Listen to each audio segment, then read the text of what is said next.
Le pédigré d'Alain Robert, c'est un escaladeur français complètement fou. Mais il est plus connu sous le nom du Spider-Man français parce qu'il grimpe des immeubles en solo intégral, c'est-à-dire qu'il grimpe sans corde. Mais à 20 ans, alors qu'il grimpe pour une fois avec une corde, il chute de 15 mètres. Résultat, fractures multiples et 6 jours dans le coma. Les médecins lui disent qu'il ne grimpera plus jamais. Mais l'année suivante, contre toute attente, il reprend l'entraînement et adapte son style d'escalade à sa nouvelle condition.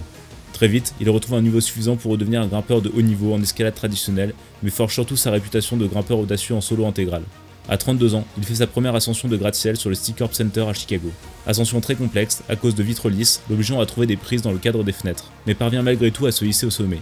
Il enchaîne ensuite des ascensions toutes plus folles les unes que les autres, comme la Tour Eiffel, l'Empire State Building, les Tours Petronas, le Golden Gate Bridge ou encore l'Opéra de Sydney. Dans les années 2000, il est de plus en plus médiatisé et devient officiellement le Spider-Man français.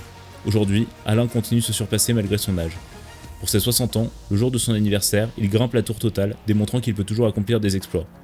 Il est une preuve que la détermination permet d'accomplir des merveilles et surpasser sa condition. Il déclara notamment « Malgré quelques accidents très graves, j'étais condamné par le corps médical à ne jamais grimper de nouveau. J'avais alors décidé de gérer mon destin et de lutter contre l'adversité. Je n'ai jamais pensé à renoncer à mon rêve d'enfant. Je savais déjà que l'escalade était pour moi aussi importante que manger ou respirer. »